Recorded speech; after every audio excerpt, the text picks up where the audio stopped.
Good morning everyone. कैसे हैं आप? उम्मीद करती हूँ कि आप सब बहुत अच्छे होंगे। कोरोना काल में अपना ध्यान रखिए, अपनी सेफ्टी अपने हाथों में है, तो कृपया मास्क पहनिए और सोशल डिस्टेंसिंग बनाए रखिए। देखिए स्टूडेंट्स, जैसे कि हम आपकी सामाजिक विज्ञान का कक्षा 6 का जो सिलेबस है उसको कंप्लीट करने की कोशिश कर रहे हैं, और ये आपके सेकेंडरी बोर्ड की है, राजस्थान सेकेंडरी बोर्ड की, जो कि अगर देखा जाए तो बहुत इंपॉर्टेंट है कि जो क्योंकि मोस्टली जो क्वेश्चन कंसीडर किए जाते हैं वो आपके इसी बोर्ड में से और राजस्थान से ही बनते हैं। तो इसको ध्यान में रखते हुए अब हमारा जो नेक्स्ट है वो ये है कि हमने हमारा अतीत वाला चैप्टर जो है वो कंप्लीट कर लिया था, और आज हमारा जो चैप्टर है वो है वैदिक सभ्यता एवं संस्कृति। देखिए, हमारा अतीत वाला चैप्टर भी बहुत इंपॉर्टेंट था, सिंधु घाटी की सभ्यता के बारे में उसमें बहुत कुछ बताया था, और सिंधु घाटी सभ्यता का जो टॉपिक है वो भी हमारे उसमें पार्ट है हमारे सिलेबस का। तो इसको अगर हम देखेंगे तो इसमें हमें बहुत सारे क्वेश्चन मिलेंगे।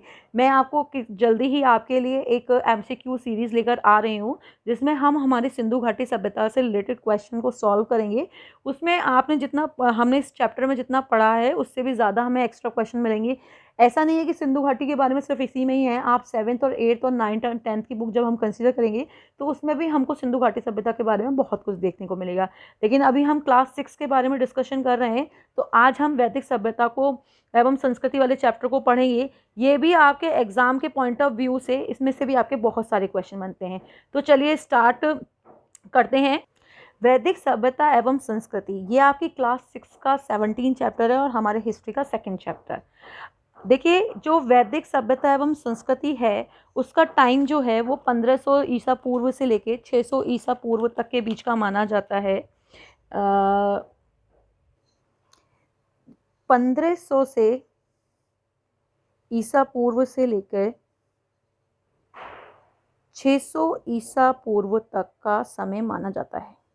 ये टाइम जो है वो वैदिक काल सभ्यता का सबसे इम्पोर्टेंट टाइम माना गया है, और कहा जाता है कि इसी टाइम पे जो है आपके वेदों की रचना की गई थी। किसकी रचना? वेदों की रचना की गई थी। तो ये क्वेश्चन बन सकता है कि बताइए वेदों की रचना का कौन सा समय है। ठीक है, इसके अलावा जो वेदों की रचना है वो आर्यों के जो वेदों की रचना है वो आर्यों के द्वारा की गई थी। किसके द्वारा की गई थी? आर्यों के द्वारा की गई थी। तो ये क्वेश्चन काफ़ी इंपॉर्टेंट हो जाता है आपका। देखिए, स्टार्ट करते हैं। आदिकाल से ही वासुदेव कुटुंब की भावना भारतीय संस्कृति की विशेषता रही है। शांति एवं स्वच्छता सनातन संस्कृति के प्रमुख आदर्श हैं। इन्हीं आदर्श परंपराओं की झलक हमें वैदिक सभ्यता में देखने को मिलती है, जिनके बारे में हम इस अध्याय में जानेंगे। वैदिक सभ्यता भारत की सनातन संस्कृति है। वैदिक संस्कृति का ज्ञान हमें वेदों साहित्यों से प्राप्त होता है। वेद हमारी संस्कृति की धरोहर है।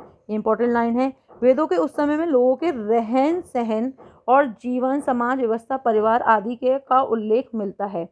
सबसे पहले ऋग्वेद लिखा गया था। देखिए, अब क्वेश्चन ये बन जाता है कि बताइए वेदों में सबसे पहला वेद कौन सा लिखा गया? तो आप बोल सकते हैं कि इसमें जो सबसे पहला वेद है वो ऋग्वेद लिखा गया था। शेष 3 वेद वैदिक साहित्य बाद में लिखे गए थे। वेदों के लिखे जाने के आधार पर वैदिक काल को 2 भागों में बांटा गया है। अब कौन कौन से हैं वो? एक है आपका पूर्व वैदिक काल और दूसरा है उत्तर वैदिक काल। देखिए, पूर्व जो ऋग्वेद है वो आपके पूर्व वैदिक काल में लिखा गया था, और जो यजुर्वेद है, सामवेद है, अथर्ववेद है, ये जो है वो आपके उत्तर वैदिक काल में लिखे गए थे। इसके बाद ऋग्वेद के समय की सभ्यता को वैदिक सभ्यता एवं उसके बाद वैदिक काल की सभ्यता को उत्तर वैदिक काल की सभ्यता कहा गया। जैसे कि मैंने आपको ये बताया था दोनों चीज़ें कि जो टाइम है हमारा। ठीक है, अब हम वैदिक साहित्य के बारे में पढ़ते हैं। वेद भारतीय संस्कृति के महत्वपूर्ण आधार हैं। सत्य एवं ज्ञान के बीज हमें वेदों से ही प्राप्त होते हैं। तो आप क्वेश्चन में जाता है कि बताइए सत्य और वेदों के जो है, सत्य और वेदों का जो आधार है वो हमें यहीं से मिलता है, क्योंकि समस्त ज्ञान वेदों में निहित है। वेद भारत का आदि ग्रंथ है और तथा यह आर्यवर्त की प्राचीन रचनाएं हैं। देखिए, ये लाइन बहुत इंपॉर्टेंट है कि जो वेद हैं वो भारत के आदि ग्रंथ है और आर्यवर्त की प्राचीन रचनाएं। ये संख्या में 4 हैं: ऋग्वेद, यजुर्वेद, सामवेद और अर्थवेद। ऋग्वेद यह सबसे प्राचीन वेद है। वर्तमान में प्रचलित गायत्री मंत्र ऋग्वेद का ही एक मंत्र है। देखिए, ये क्वेश्चन बन जाता है कि गायत्री मंत्र किस वेद में से लिया गया है, तो आप बताएंगे कि ये ऋग्वेद में से लिया गया है। यजुर्वेद यह ऋग्वेद से के बहुत बाद में लिखा गया है, ये उत्तर वैदिक काल में लिखा गया है। इसमें यज्ञों के प्रयुक्त होने वाले श्लोक, मंत्र एवं गद्य पद दोनों में लिखा गया है। सामवेद, सामवेद में देवताओं को पूजन करने के सभी मंत्र शामिल हैं। यज्ञ के समय देवताओं की स्मृति करने के लिए जो गीत गाए जाते हैं वे सामवेद में उसका संग्रह है। भारतीय संस्कृति स्वयं का उद्भव सामवेद से हुआ है। इसके कुछ भाग ऋग्वेद से लिया गया है। अर्थवेद, अथर्ववेद, यह वेद का नाम अथर्व ऋषि के नाम पर पड़ा है। इसमें चिकित्सा विधि एवं रोगों के संबंधित ज्ञान आदि संकलित हैं। आप क्या जानते हैं वेद की 4 भाग हैं? देखिए, वेद के जो हैं वो 4 भाग होते हैं। पहला है संहिता, ब्राह्मण, आरण्यक, उपनिषद। देखिए, जैसे कि हम जानते हैं कि जब वैदिक काल का समय था तो उस टाइम पे कर्म वर्ण की व्यवस्था थी, मतलब कर्म के अकॉर्डिंग जो था वो समाज बनता था। अगर आप में ताकत है तो आप क्षत्रिय बनते थे, अगर आप पूजा पाठ करा सकते हैं तो आप ब्राह्मण बन सकते थे, ठीक है। और जो लोग व्यापार कर सकते थे वो वैश्य बनते थे। वो कर्म के आधार पर जो वर्ण जो था वो चलता था। लेकिन उत्तर वैदिक काल में क्या हो गया, जन्म के आधार पर हो गया। जन्म के आधार पर कैसे मान सकते हैं कि यार, जन्म के आधार पर भाई किसी का बेटा राजा है तो वो आगे जाके राजा ही माना जाएगा।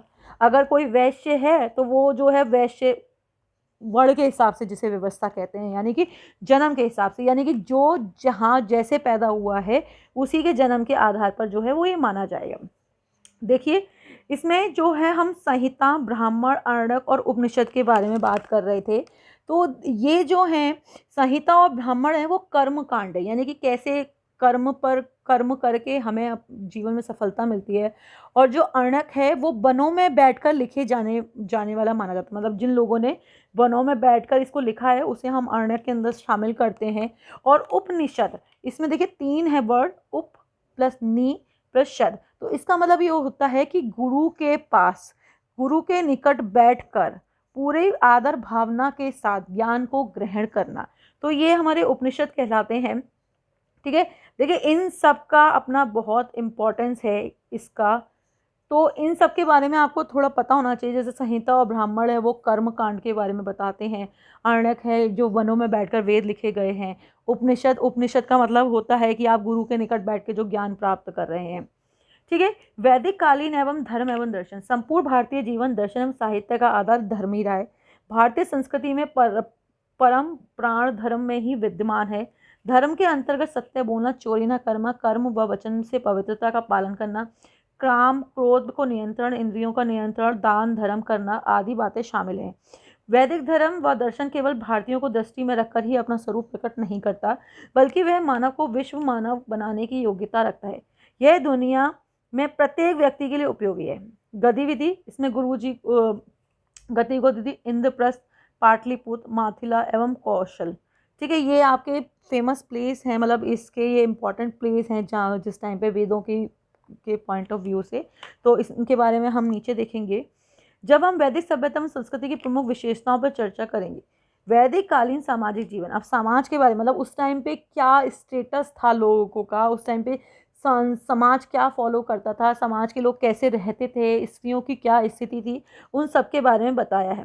देखिए, संयुक्त परिवार प्रथा, वैदिक काल में आर्यों का जीवन काफ़ी सुव्यवस्थित था। समाज की मूल इकाई परिवार थी, पिता परिवार का मुखिया होता था। वैदिक काल में संयुक्त परिवारों की प्रधानता। देखिए, अब ये जो क्वेश्चन है जिसे पूछ लेगा कि बताइए वैदिक सभ्यता के समय समाज की मूल इकाई क्या थी, तो आपको बताना होगा परिवार। परिवार का मुखिया कौन होता था, तो आप बताएंगे कि पिता। वैदिक काल में संयुक्त परिवार के प्रधान थे। माता पिता, भाई बहन, चाचा भतीजा, पुत्र पौत्र आदि 4-5 पीढ़ियां एक ही परिवार के साथ रहती थी। संयुक्त परिवार प्रणाली के मूल में 2 बातें प्रमुख थी, एक परिवार की संपत्ति और सदस्यों की सुरक्षा, दूसरा आजीविका। आजीविका के मुख्य साधनों एवं कृषि, पशुपालन, कुटीर उद्योग धंधों को सभी को सम्मिलित योगदान होता था। इस प्रकार उनका पारिवारिक जीवन सुखी व शांतिमय था। यद्यपि पुरुष परिवार का मुख्य होता था, किंतु परिवार में कार्यों में महिलाओं का महत्वपूर्ण स्थान था। देखिए, वैदिक काल के समय जो था जो महिलाएं थी उनकी स्थिति बहुत अच्छी थी, लेकिन पूर्व वैदिक काल तक आते आते जो महिलाओं की स्थिति थी वो बहुत ज़्यादा खराब हो गई थी। इसके बाद है शिक्षा। वैदिक काल में शिक्षा का महत्वपूर्ण स्थान था। शिक्षा का आधार सादा जीवन, उच्च विचार था। गुरुकुलों में शिक्षा दी जाती थी। लड़के लड़कियों को समान रूप से शिक्षा दी जाती थी। शिक्षा का माध्यम संस्कृत था। उस समय संस्कृत भाषा काफ़ी उन्नत अवस्था में थी। शिक्षा का प्रधान लक्ष्य बौद्धिक व आध्यात्मिक विकास एवं आचरण की पवित्रता को विकसित करना था। मतलब अंदर मतलब भगवान में लीन रहना है, स्पिरिचुअल जिसे आप बोलते हैं, उसके ऊपर ज़्यादा फोकस किया जाता था। नारी का सम्मान, मैंने आपको जैसे बताया कि उस टाइम महिलाओं की स्थिति बहुत अच्छी थी। वैदिक काल में समाज में स्त्रियों का महत्वपूर्ण स्थान प्राप्त था। परिवारों में स्त्री को पुरुषों की तरह ही सभी अधिकार प्राप्त थे। सामाजिक व धार्मिक समारोहों पर भी पुरुषों के साथ वह भाग लेती थी। इस काल में पर्दा प्रथा नहीं थी। लड़कियों को पढ़ाने का प्रचलन था, जिसमें प्राणिक घोषा, कपला, लोपामुद्रा, श्रद्धा आदि परम विदुषी स्त्रियां इस काल में हुई थी। देखिए, अब ये इम्पोर्टेंट क्वेश्चन है आपका कि उस समय की प्रसिद्ध जो है स्त्रियों के नाम बताइए। इस तरीके का ये क्वेश्चन आ सकता है, या ये घोषा, आपला, लोपामुद्रा, ये श्रद्धा, ये किस समय की विदुषियां रही हैं, इस तरीके का आपके क्वेश्चन बन सकता है। जिन्होंने वैदिक रचनाएं की थी। यत्र नमोस्तु पूजन्ते रमन्ते तत्र देवता, अर्थात जहाँ स्त्रियों का सम्मान होता है यहाँ देवताओं का निवास होता है, आदि के प्रमाण हमें वेदों के अनेक मंत्रों से प्राप्त होते हैं। संस्कार, वैदिक संस्कृति में संस्कारों का बहुत महत्वपूर्ण स्थान था। बच्चे के जन्म, यज्ञों, विवाह, मृत्यु आदि के अवसर पर विधि विधान में अनुष्ठान संस्कारों की प्रथा प्रचलित थी। इस तरह एक व्यक्ति के जीवन में जन्म से मृत्यु पर्यंत कुल 16 संस्कार का प्रचलन था। अब ये क्वेश्चन बन सकता है आपका कि बताइए कितने संस्कारों को का प्रचलन था वैदिक समय काल के टाइम में। यज्ञ जीवन का आवश्यक अंग था, स्त्री पुरुष दोनों करते थे। अधिकांश संस्कार मंत्र एवं यज्ञ के साथ संपन्न होते थे। बाल विवाह उस काल में नहीं होते थे।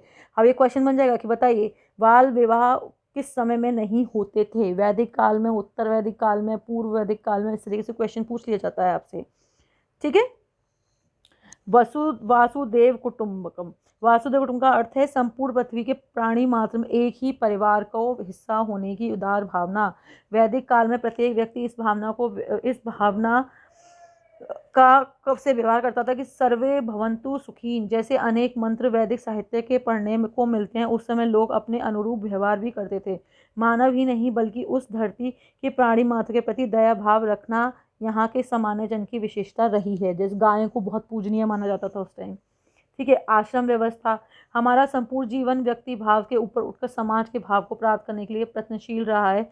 व्यक्ति ने समाज में एक समाज तक की यात्रा का पड़ाव के रूप में इन आश्रमों को निरूपण किया। उस टाइम पे जो है आश्रम व्यवस्था थी, मतलब लोग बालक के 6-7 साल के हो जाने के बाद 25 साल तक वो आश्रमों में ही रहता था। मनुष्य जीवन की आयु को 100 वर्ष मानकर आश्रम जीवन को 4 भागों में बांटा गया है। पहला ब्रह्मचार्य आश्रम।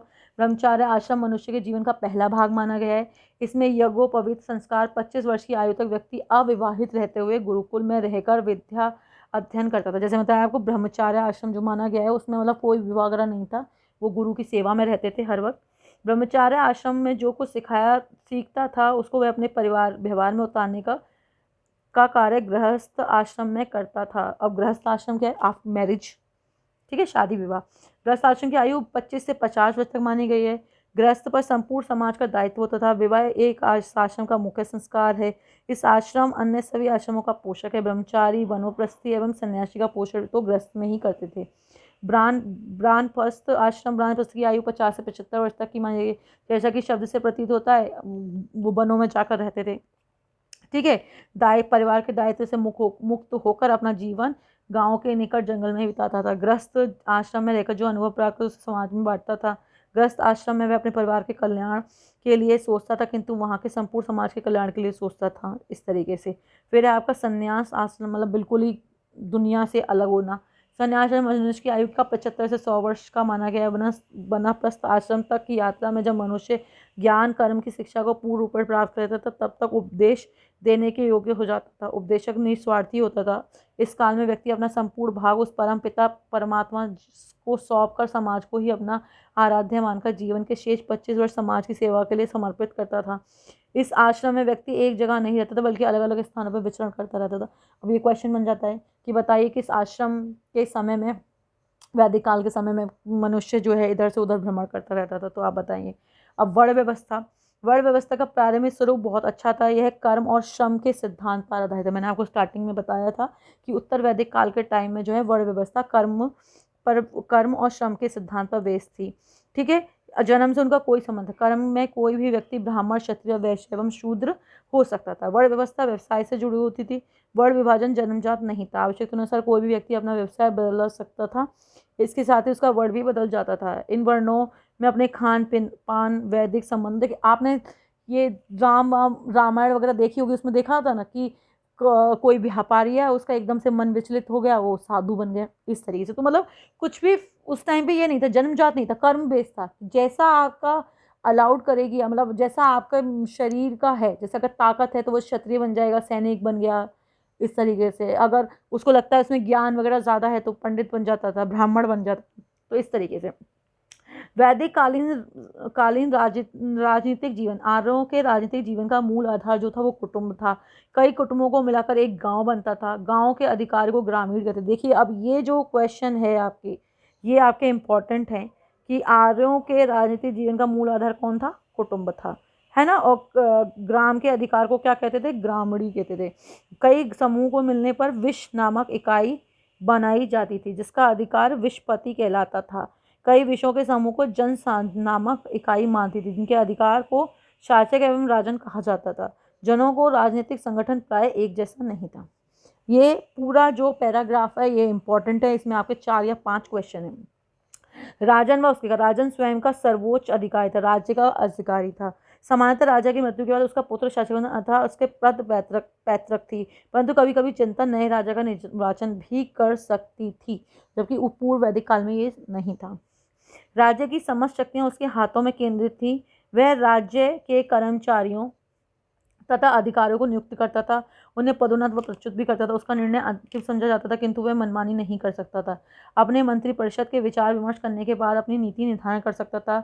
उसको परामर्श देने के लिए सभा और समिति नामक 2 संस्थाएं होती थी।